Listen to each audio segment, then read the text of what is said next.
On April 20th, 2015, Cleveland City Council voted to pass new gun control that Mayor Frank Jackson proposed almost a year earlier in June of 2014. And we should be given the ability to be specific to those challenges that we have in urban areas. Jackson's main problem is the Ohio Supreme Court ruled against Cleveland 5 years ago, eradicating virtually every gun law Cleveland enacted. His arrogance on the matter is appalling. We've been challenged, but so what? I mean, it is what it is. Although Michael Polensek eventually votes in favor of this legislation, in council in September, he questioned why the city was going forward with something they knew they were going to lose in the courts. Here we go again. We can pass whatever we want. We're going to get overridden again. We can enact whatever we want and it's going to get repealed, and you know that as well as I do. It's important to understand that Mayor Jackson proposed this gun control in 2014 due to an epidemic of violence and murders in Cleveland.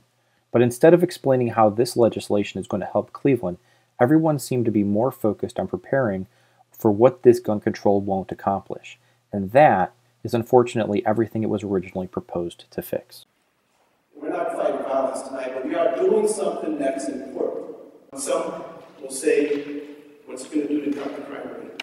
Is this ordinance the panacea? Is nobody else going to get killed because of this? No, that's not the case. In fact, when you have nothing positive to say about your gun control, you start talking in nonsensical circles reminiscent of an SNL sketch. Listen closely as Councilman Matt Zone changes his direction mid-sentence 3 times, never completing a thought.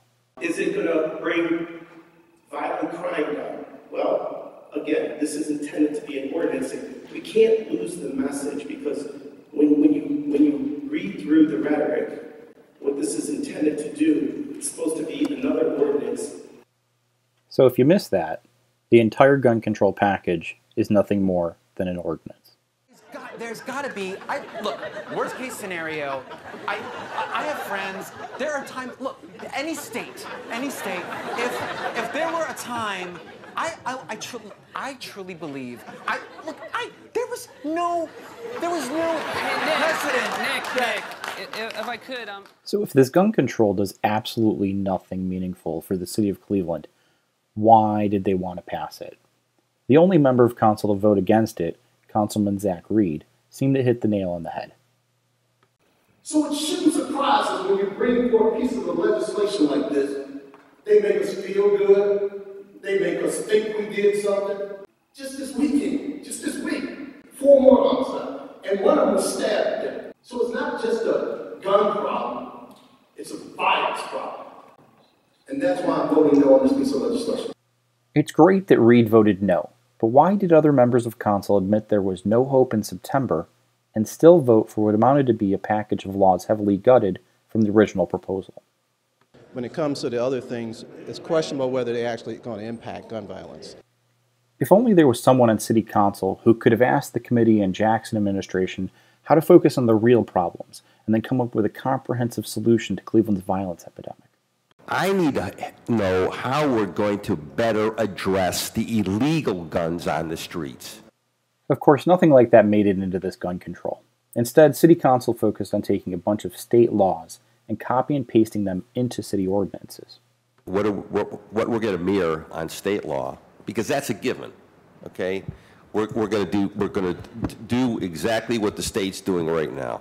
Mirroring state law is comical. First, Mayor Jackson said state laws are not good enough for urban areas. There are regulations that may be appropriate for rural areas that are not appropriate for urban areas. In fact, council was advised in September that they can't enact felonies. If we're trying to combat criminal misuse of firearms, why wouldn't city prosecutors use state statutes for felony convictions? And is there anything on the state law, Mr. Chairman, that we did not enact? Mr. Chairman, to the councilman, we can't enact felony offenses. Yeah, I understand it. The city is copying state laws, they can't enact felonies, and most of council has no faith in this effort combating violence. Why did we do this again? Are up in arms over the mayor's attempts to rewrite the laws the city has on the books right now. Well, the mayor says it's necessary at a time of escalating violence. So this set of legislation is really part of a comprehensive approach that we take in order to address crime in general, but gun violence in particular in the city of Cleveland neighborhoods. Question about whether they're actually going to impact gun violence. If we're just going to pass something that makes us feel good and then have it repealed, why? Why should be the question on the minds of every taxpayer in the city of Cleveland.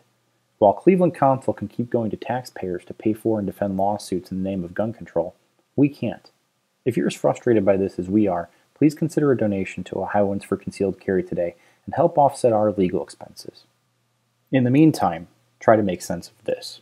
The scared man will get you killed. And if you're scared to do anything, then you shouldn't run with scared people. You'd be in trouble.